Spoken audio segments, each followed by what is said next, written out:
Hello friends, James Stevenson continuing the tour of my Tesla earnings forecast with what are we on now, 23? No, we just did 23. This is part 24 in which we'll go through stage 2 of my detailed Tesla earnings process. I'm joined by my co-host, Loki, who is up and interested in chewing on his back foot, I think, at this moment. Also yawning and pretending that he hasn't had enough sleep today, but if you've seen the previous several videos, you know he has had plenty of rest today. And yes, I did get sick of my hair hanging around and decided to put it up some. Okay, let's return. Not here, this is Twitter. We don't want that.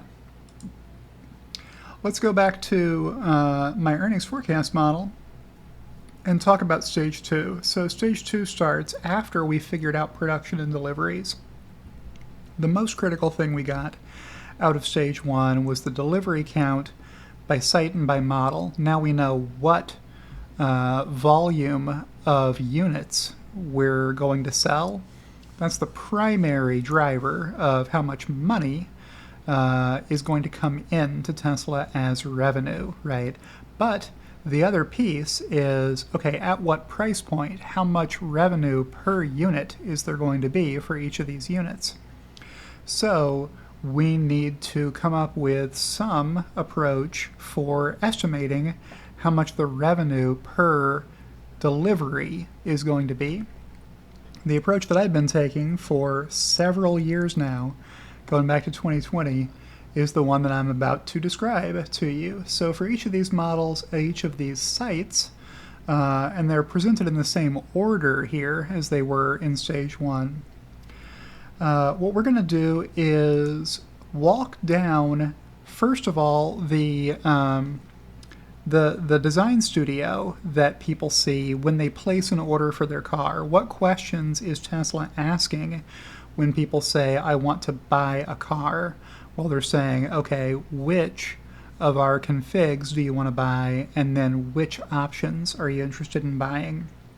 So those will be the first things we estimate is, okay, what do we think the take rate is on each of those options that people are buying when they go through the order configurator? So the first one is the base configuration. This is not optional. There is a minimum price below which you cannot pay. So for Model S, that amount was $91,740 in Q1, to the best of my estimation. And in Q2 of 2023, that number is $87,490, I think. That's, I think, going to be the average base config for Model S. If you say no to every option, I think that's the amount that you're going to pay in Q2. That's what I'm forecasting for the rest of this year. The base will remain at that price point. Then for paint options, there's a few different paint colors, some of which cost $1,500, some of which cost $2,500.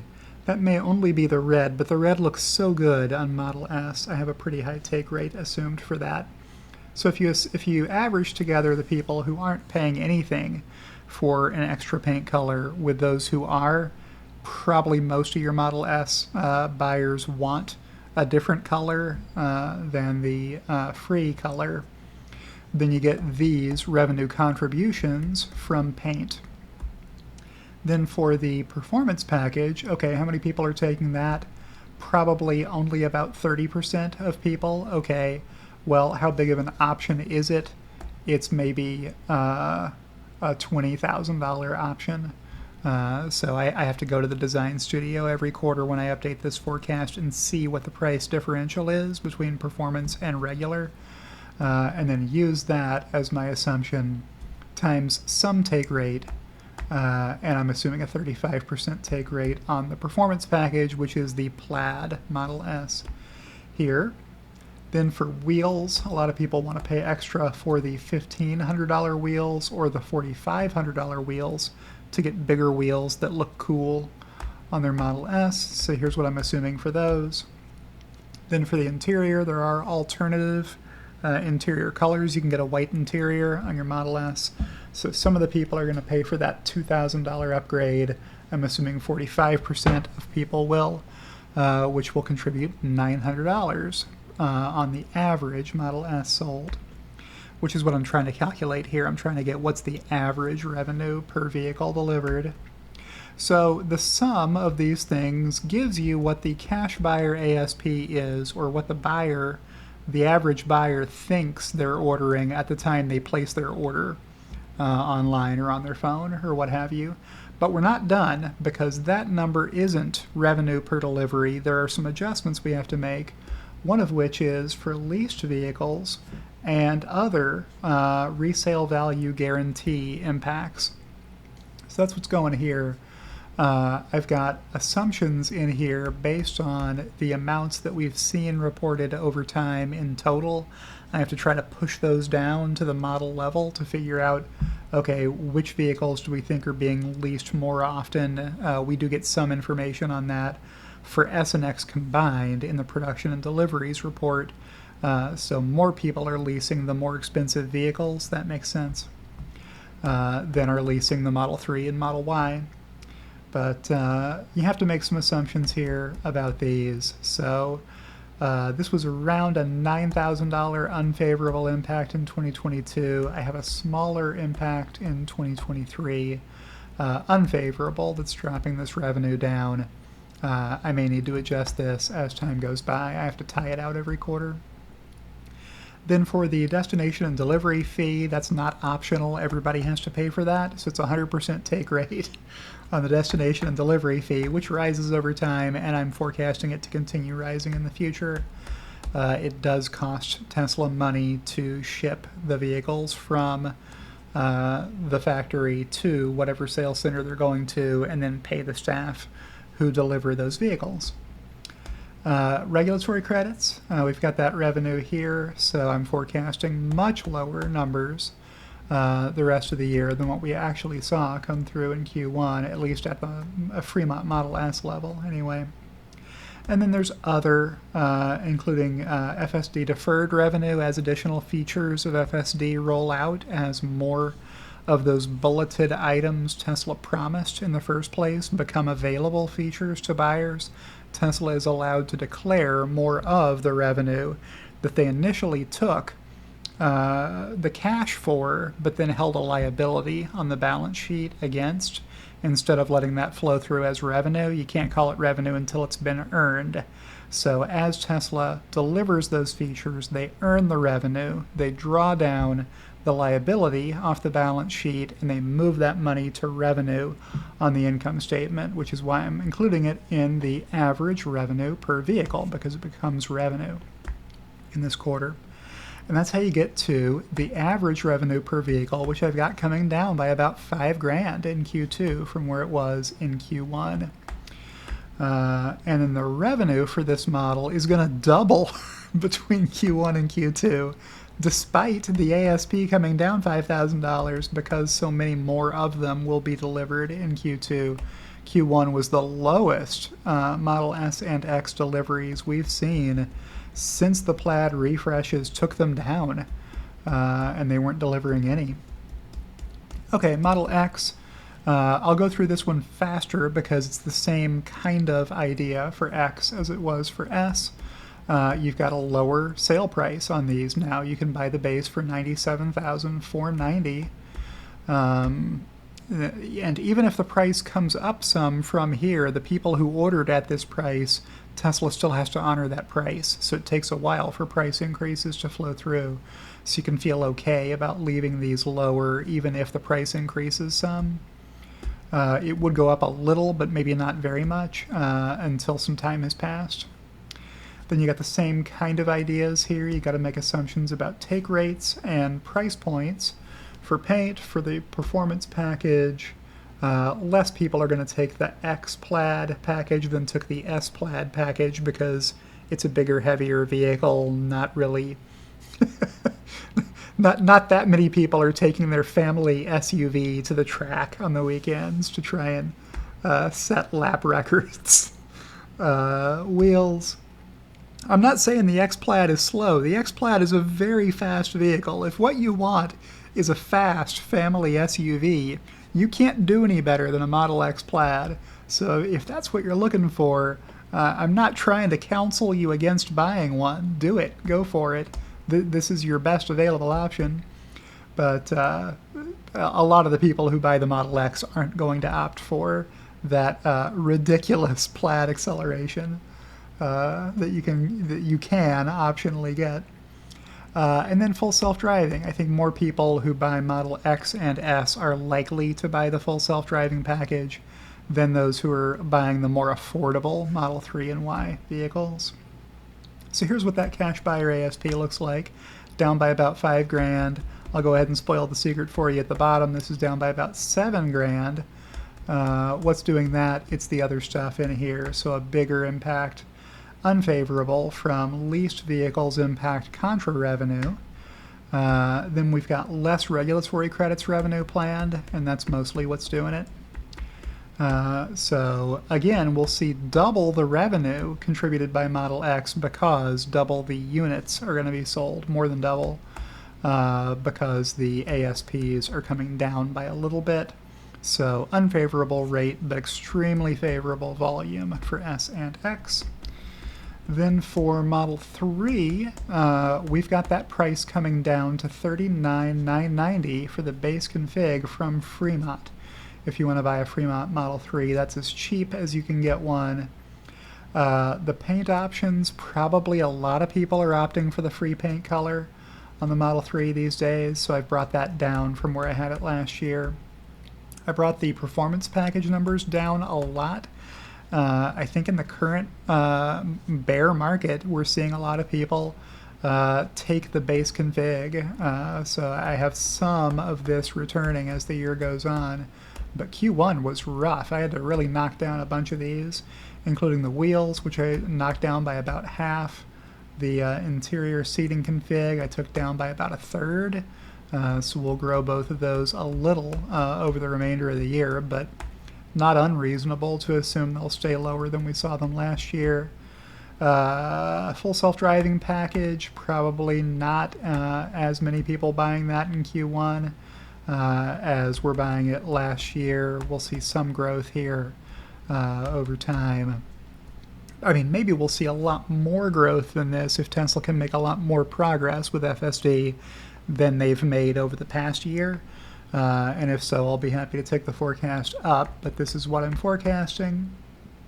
Then we've got lease vehicle impacts here. These are lower because fewer Model 3s are sold as leased vehicles. So if you're looking for the weighted average revenue per vehicle, you have fewer leased vehicles in the weight than were in the Model S and X, which is why the dollar amounts are smaller. Here, we've got similar story here for the regulatory credits and the other items, so that gets you to a lower revenue per delivery in Q2 than we saw in Q1, as some of these lower prices that changed mid-Q1 get honored in Q2 and throughout the rest of the year. So I've got lower revenue per delivery from Model 3 every quarter in 2023 than we saw in Q1. So for those who are saying, hey James, you're being way too aggressive, maybe I am, but it doesn't feel very aggressive to me that the revenue per Model 3 would be about $45,000 with all the options included. That seems pretty low to me, or it seems like a conservative forecast to me, something Tesla could beat. Depending on what the market looks like, right? There's only so much they can do to influence what buyers are willing to opt for. Then we got the Fremont Model Ys. These ought to be a very similar story in Q2 to what we just saw with Model 3. Yes, the price is $46,990 for the base now, lower than it's been before. I'm forecasting less paint than we saw last year for Model 3, for Model Y. I'm forecasting more performance package for the Model Y because the price came down by so much. The price of the Model Y performance is only a little more than the price of the Model 3 performance, and for that you're getting a much larger vehicle with better cargo space and access to that cargo. And SUVs are a more popular body style than sedans are. So I'm thinking that's going to get a lot more people buying this package. You know, one of these two packages, either a long range Model Y, which is more than the base config, or a performance Model Y. So with that long range and standard range and performance Model Y included, you get to these cash buyer ASPs here. Offset by the leased vehicles contra revenue. Then you've got your destination delivery fee, regulatory credits, same story we saw above, and other, getting you to a lower revenue per delivery for Model Y as well, and for this number to remain lower all year than we saw in Q1, which itself was a big drop from Q4 of last year, I think. So that's what's in my forecast. Nothing for the Fremont Roadster. Tesla isn't making any. Okay, let's go over to Shanghai. How low can Shanghai go?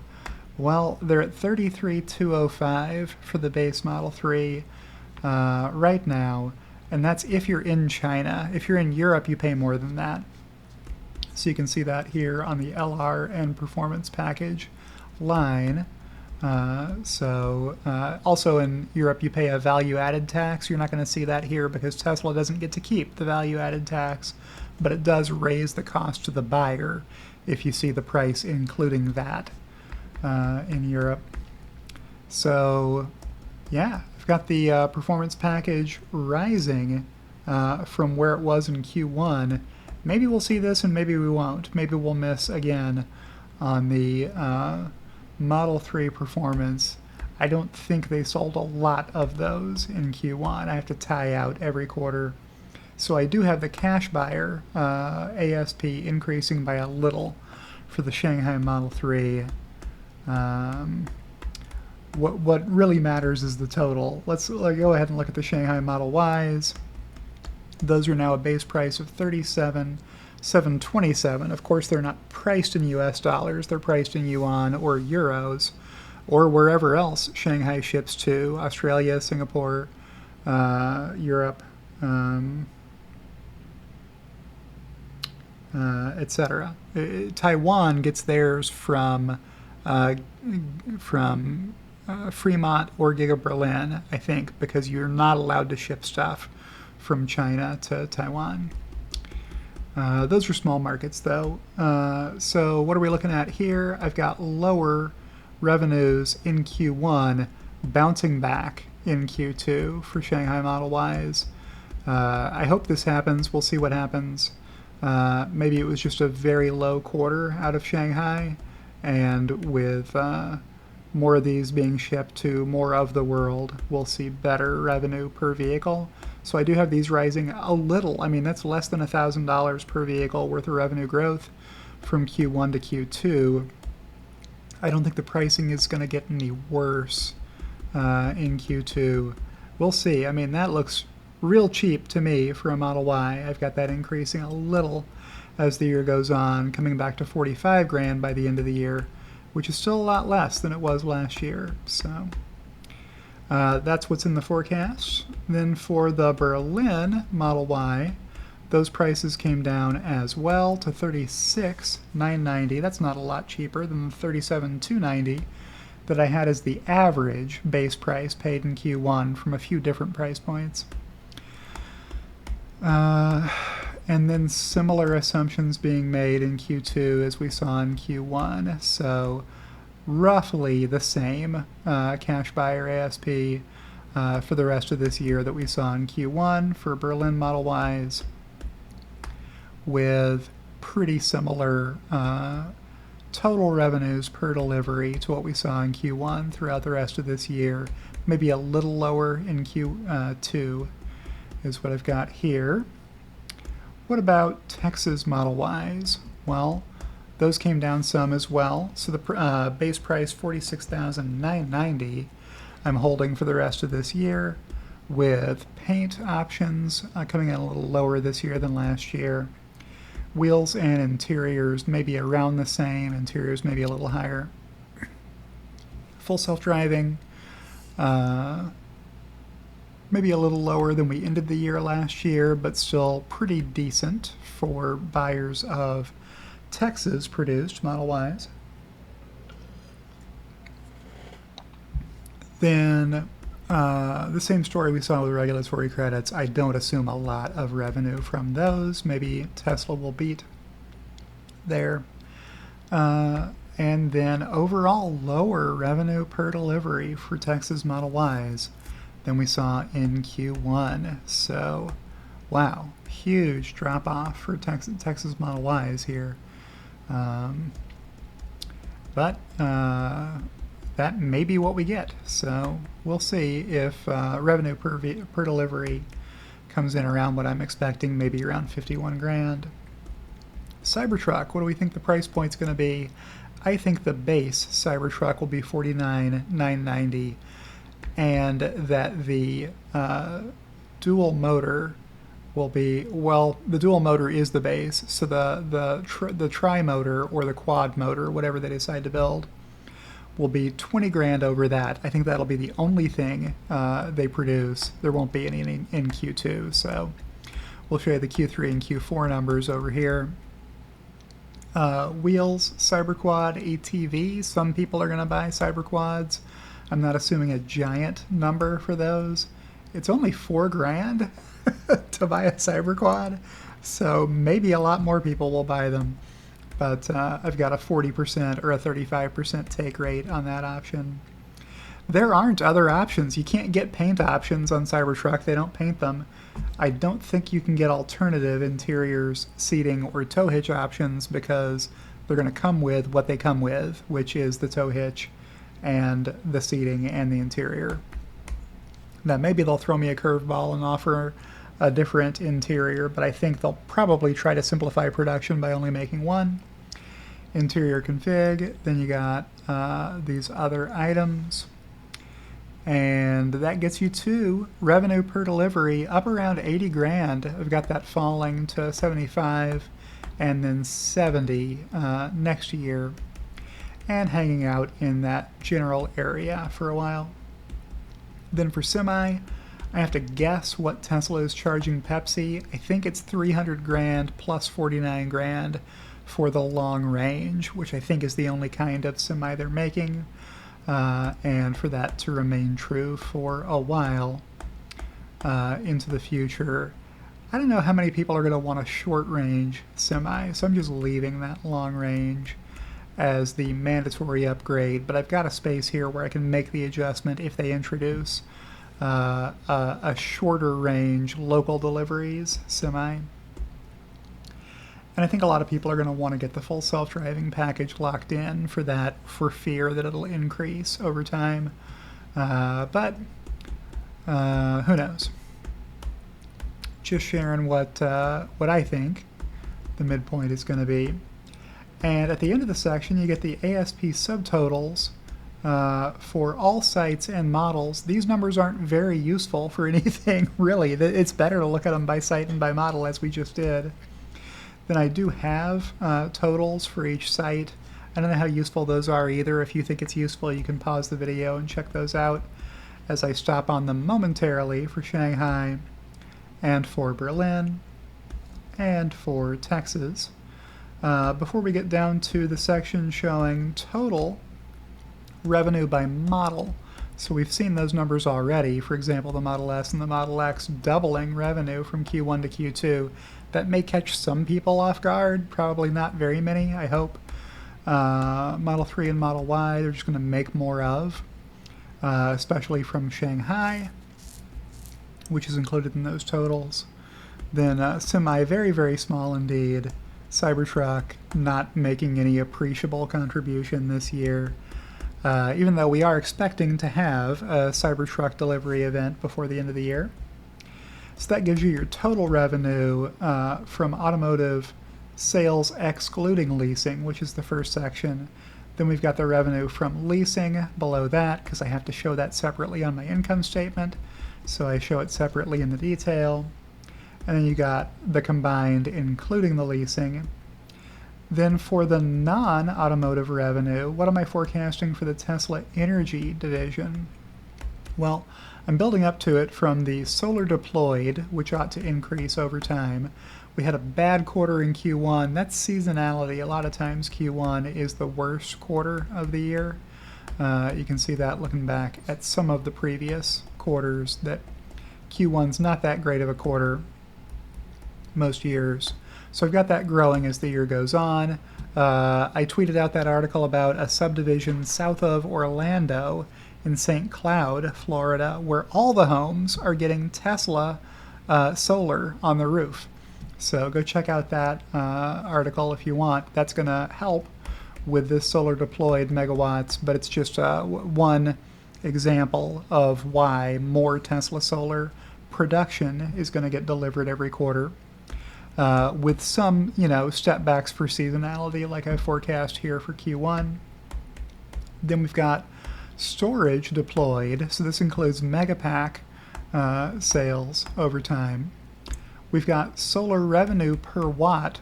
I'm forecasting this to actually decline over time as pricing gets more attractive on solar options.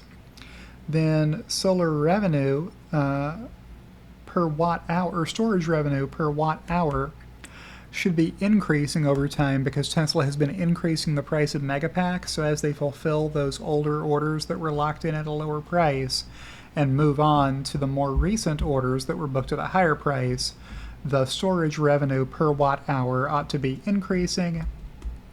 So these are the revenues that I'm forecasting for the rest of this year for solar panels. For solar roof, I've got a lot of growth in here.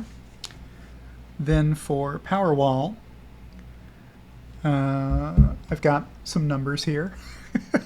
So Powerwall shouldn't be cell-constrained anymore. They ought to be able to do the same numbers they were doing last year, for example.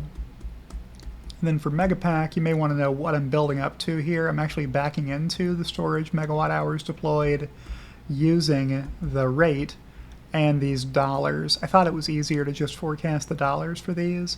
So looks like an average of 6.127 Megapack units were declared for revenue over a 90-day quarter at an average price of $1.7 million. That's what that formula is doing.